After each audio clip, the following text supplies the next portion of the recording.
Media Mike Radio, the voice of the everyday citizen. Let's rock on the mic.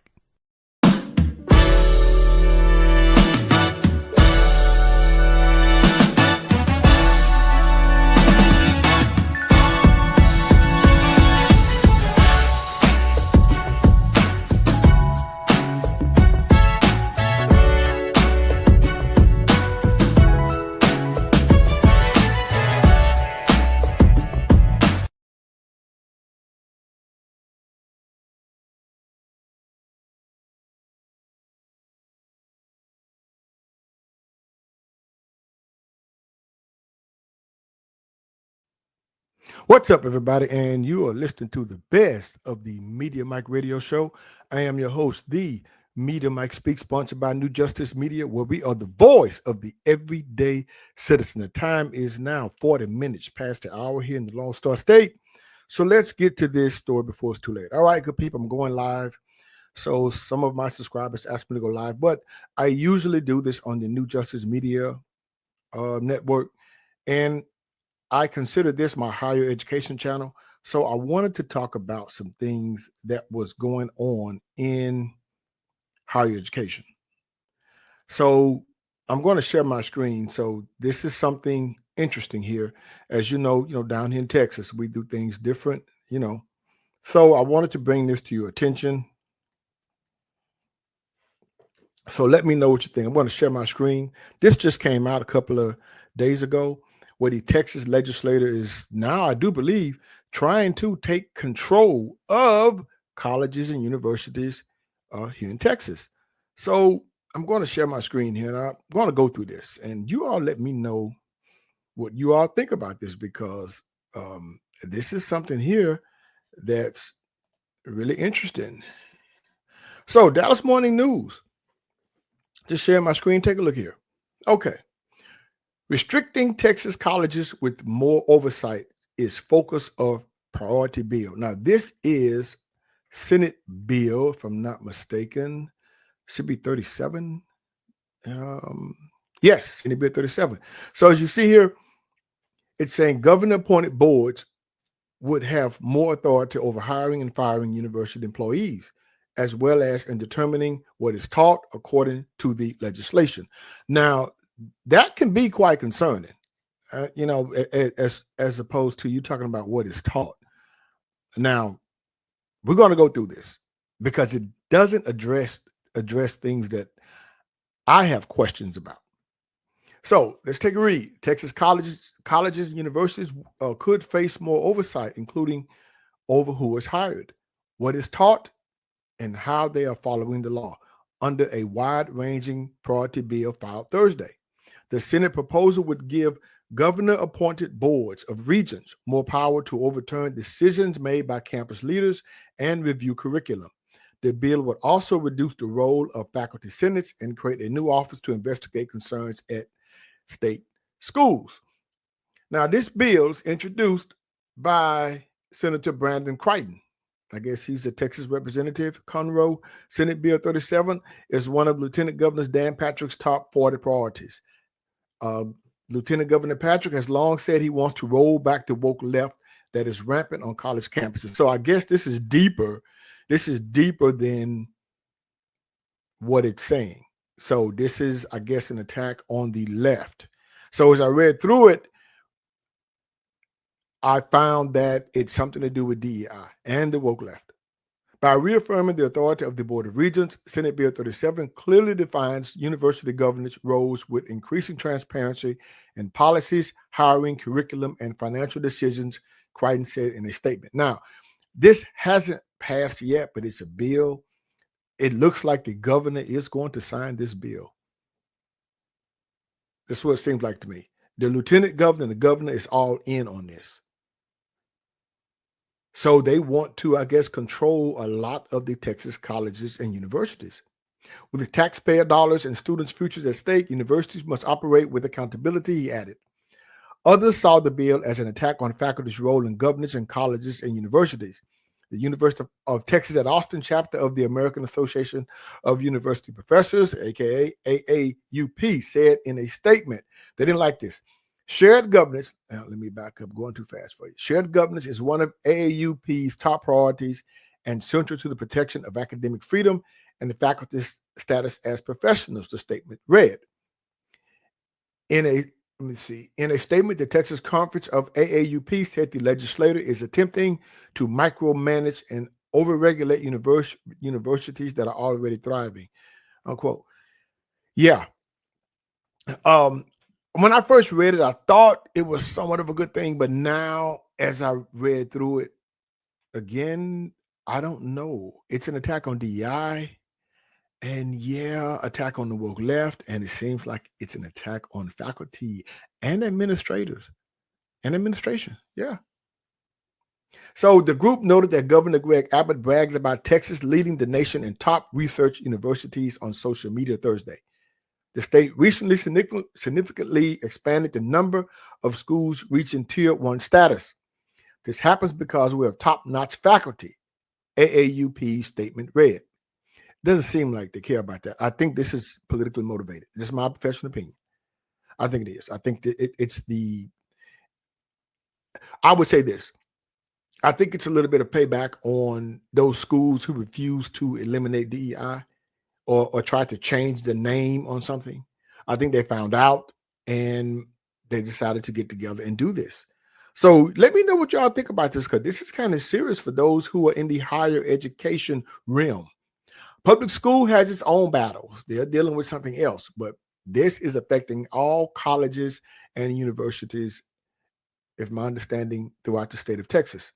Under the bill, governing boards would have expanded authority that includes the ability to overrule decisions made by school administrators. Now, this is where it attacks the administration. The boards would have to send annual reports to the governor, lieutenant governor, speaker of the House, and each state lawmaker on their hiring, curriculum, and other issues. Okay, this is what I'm saying right now. Y'all better get y'all stuff in. Whoever needs to get anything passed, you better get it in quick between now and I guess next year. I don't know, because the legislature meets every odd year. This is the year they're meeting, so this is the odd year. If it does pass and is approved, then it will go into effect next year. So whatever it is people need to do, they better do it, because this seems like this is going to come true. The state's university systems, such as the University of Texas and Texas A&M, have regents who are appointed by the governor. Community college boards, such as Dallas College, tend to have trustees elected by voters. Not anymore, according to this. Regents and college boards would have final say over what's included in core curriculum. Wow. Now, well, let me back up. It says regents and college boards. So would they keep the same community college boards? And they will have a vote on both. The Board of Regents and college boards will get together. Wow.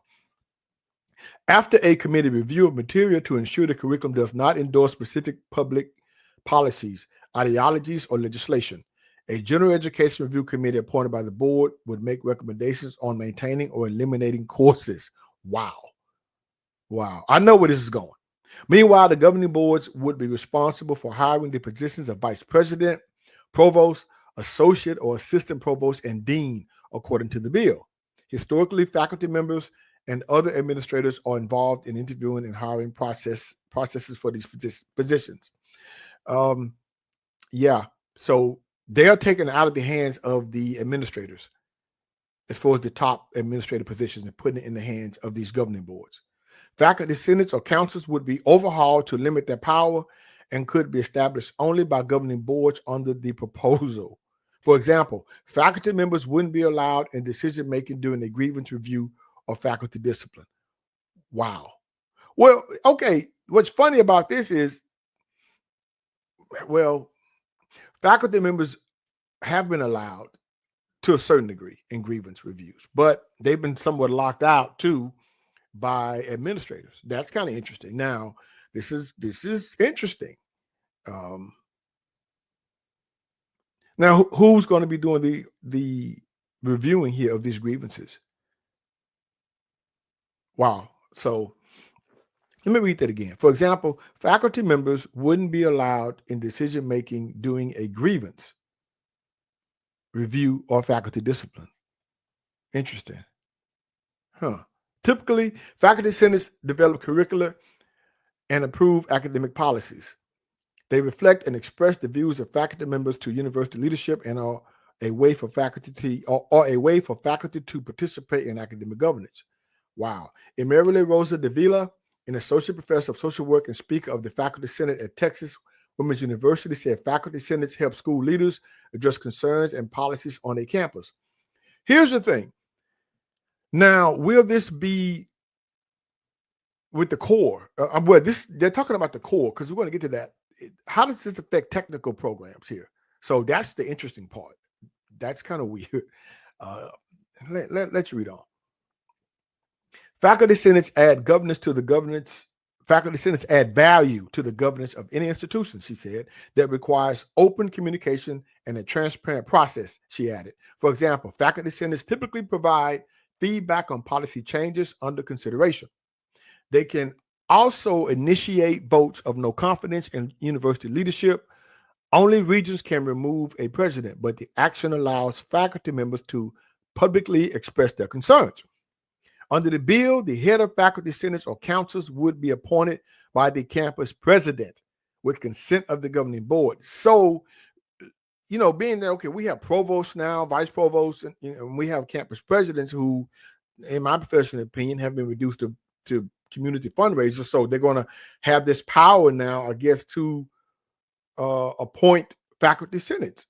The head of faculty senates or councils will be appointed by the campus president. So it depends on how good of a relationship you have with your current faculty president. Such senates would have advisory roles only. That's reducing a lot of power. You just advise, but you can't vote or do anything. You can't pass anything. Those serving on them would need to be tenured faculty with 2 representatives from each college or school on campus, one appointed by institution presidents and one elected by peers. So the presidents are going to make this recommendation. Well, we'll see. Now, Sherry Sylvester of the Conservative Texas Public Policy Foundation said faculty senates don't have power in state law. The Constitution empowers the Board of Regents to run our university, Sylvester said. Under Crichton's bill, schools will have to ensure that courses are foundational and fundamental, prepare students for civic and professional life, equip students for the workforce, and do not endorse policies, ideologies, or legislation. Ouch. They really have to be targeting a lot of these universities. It's got to be aimed at it because I don't know about your small colleges and community colleges. I don't know. Because this is a serious blow to academic, higher education it is. In 2023, Governor Greg Abbott signed into law a ban on programs and offices related to diversity, equity, and inclusion, or DEI, at public colleges and universities. That ban did not stretch into what was taught in courses. Yeah, so I guess he's thinking they're going to be taught in courses. I don't know. During interim hearings this summer, however, Crichton noted that while DEI-related material in classes didn't break the law, it indeed contradicts its spirit. So what they're saying that they're worried that that it's being taught in the schools. I don't know. The new bill would block schools from spending state funds until they submit a report to the legislators showing compliance with state laws. The proposal includes a new Office of Excellence in Higher Education with a director appointed by the governor to investigate concerns that schools aren't complying with state law. Findings could be turned over to the state attorney general, according to the bill. This can go criminal. If findings can be turned over to the state's attorney general, they're talking about a criminal offense. Because why is the attorney general involved? So we're talking a federal offense here. In my opinion. In the months after Texas banned DEI in state colleges and universities, hidden cameras recorded various staff across the schools discussing ways they continue serving students despite the law. There it is. They conducted an undercover investigation and found schools were doing this. That's why they came up with this. As I stated earlier, they found something. Yep. They prompted a letter from Crichton, who authored the DEI ban legislation, to higher education leaders, stressing that they risked losing millions in state funding if they continued diversity, equity, and inclusion efforts. This is a serious blow. Last month, Crichton and Senator Paul Betancourt of Houston sent a letter to college leaders noting they found instances where schools continued DEI work under a different name, particularly at health-related institutions, so they were freezing state funding at previous levels. All state colleges and universities were expected to give lawmakers clear and indisputable evidence that DEI programming had been fully eliminated from operations and that leaders were complying with the letter and the spirit of the law, according to the letter. That's it. Wow. That doesn't seem like that's going to be good. That doesn't seem like that's going to be good at all. It doesn't seem like it. So let me get back here. Where'd everybody go? All right, we're back. Sorry about that. But that doesn't seem like it's going to be good at all. I just wanted to jump on here because I was told to, if I was told, asked, I would say I was asked if I could speak on this. So yeah, higher education, look out. What the future holds, I don't know, people. I don't know. But anyway, let me know what you think about here. Let me know what you think about this. Regarding this, for those of you in Texas, I'm pretty sure it may spread to other states also. So anyway, that's it. It's late, and I will see y'all in the next time. And so until next time, this is your guy, Mr. Educated, Mr. Communicated, Mr. Free Thinker. Subscribe, share, and like to keep me rocking on the mic. Have a good night.